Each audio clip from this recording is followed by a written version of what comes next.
Good evening, you're watching the news from the Sultanate of Oman television. First, the headlines. Hundreds of Palestinians end mass hunger strike in Israel jails.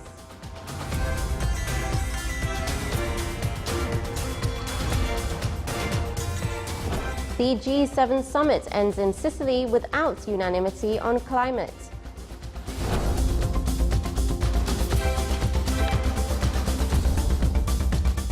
And the national measles immunization campaign is concluded in the governorate of the Far.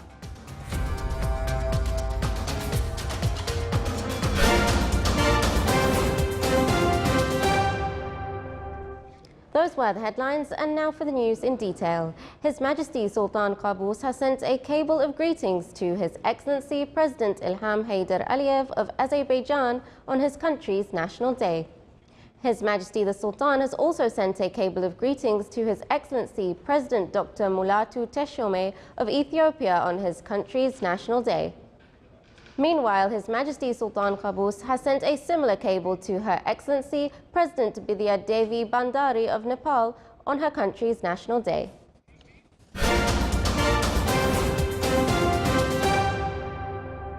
Hundreds of Palestinian prisoners today ended a 40-day hunger strike over conditions in Israeli jails. About 1,100 inmates had initially taken part in one of the largest such hunger strikes, which began on April 17th. It raised tensions between Israel and the Palestinians, with protests in support of the strikers spilling over into clashes in the West Bank and along the Israel-Gaza border.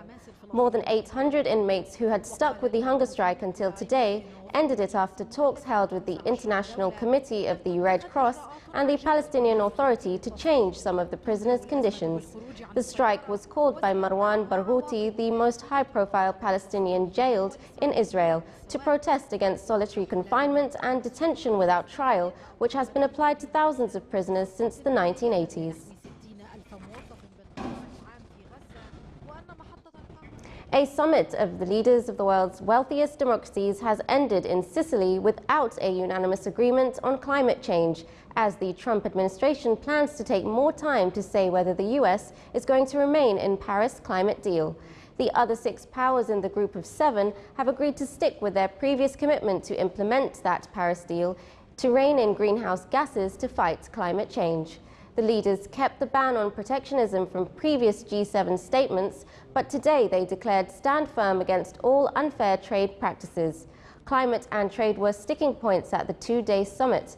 The leaders found agreement on other points, such as backing closer cooperation against terrorism in the wake of the concert bombing in Manchester that killed 22 people. The G7 is an informal gathering that meets every year under a rotating chairmanship. The countries are Canada, France, Italy, Japan, Germany, the United States, and the United Kingdom. The European Union also attends. Iraqi forces have launched a broad assault on parts of battleground second city Mosul, still held by the Daesh group. The offensive is the latest push in the more than 7-month battle to retake Mosul. Multiple security force units attacking what remains of the unliberated areas on the west bank of the river Tigris. Yesterday, the federal police said they bombarded the Daesh positions with Grad rockets and field artillery in preparation for attacking the old city in the coming hours.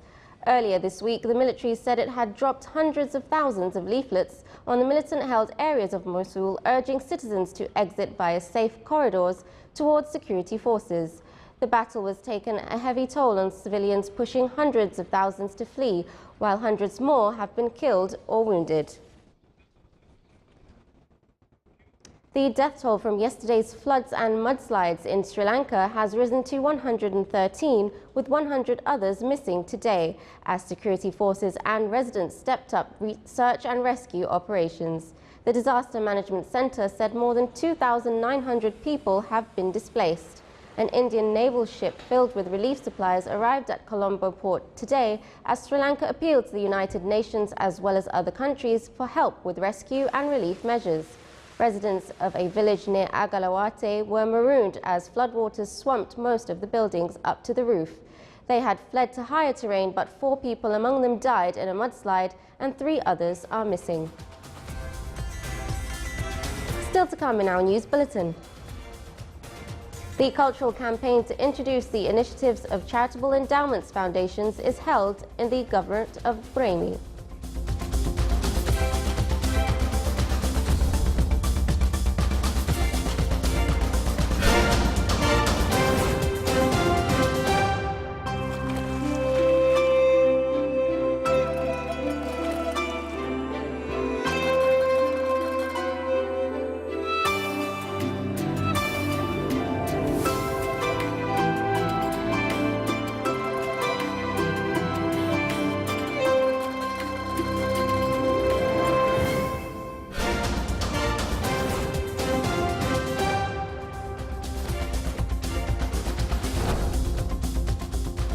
Welcome back to the news from the Sultanate of Oman television. The national measles immunization campaign was concluded in the governorates of Dhofar.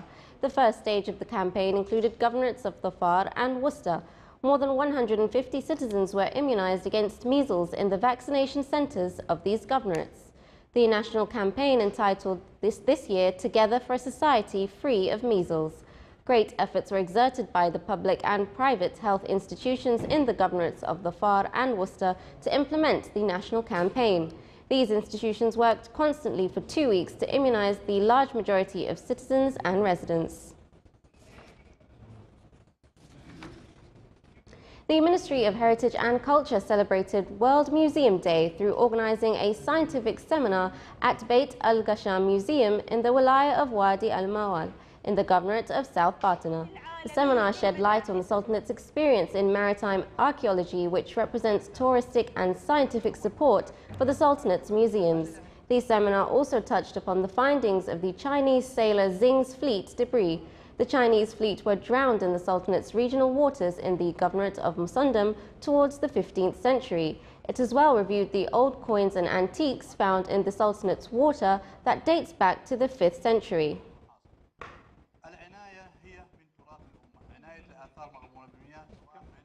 Within the framework to get acquainted with the national strategy for the urban development and its goals in the Governorate of North Batna, a seminar was held in Suhar Sultan Qaboos Mosque.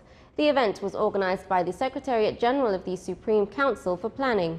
It discussed a number of topics related to the framework of the urban system. The meeting focused on the urban growth as being the main pillar in the organization of the strategic dimension for building and construction. It also shed light on the features of the national strategy for urban planning in general and those related to the Governorate of North Batna in particular. The cultural campaign continues its tour in various governorates of the Sultanate to introduce the initiatives of charitable endowments foundations. The forum, which was organized in the Governorate of Brahmi, witnessed reviewing the vision of the charitable endowments foundation's initiatives. The ministry, through this campaign, aims to manage and invest endowments effectively under the supervision of the ministry.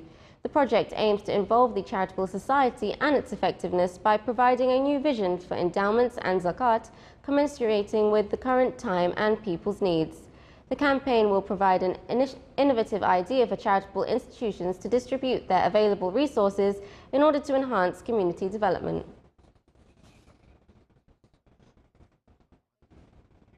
Here are the Ramadan times for tomorrow. Fajr prayers are at 3:55 a.m. and Maghrib prayers at 6:53 p.m.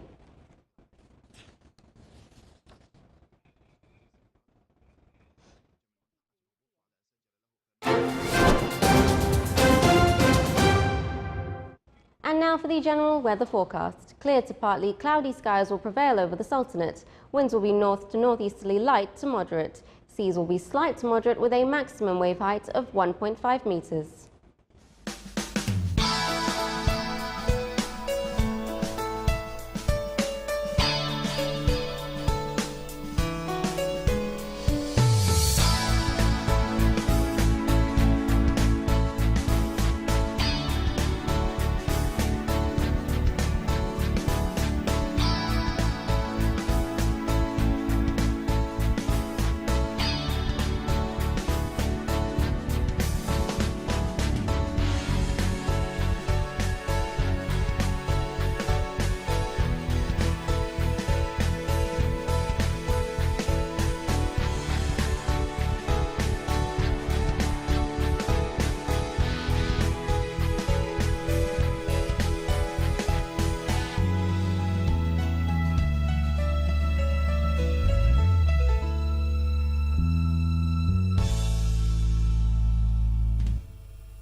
This is the Sultanate of Oman television. Before we end tonight's bulletin, here are the main points once again.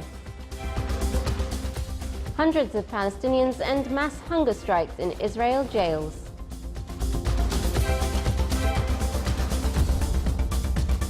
The G7 summit ends in Sicily without unanimity on climate.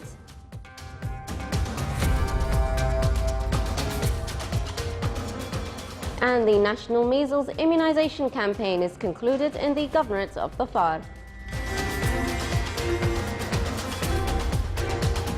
For that, we come to the end of tonight's news bulletin. From all of us here at the newsroom and the studios, it's good night.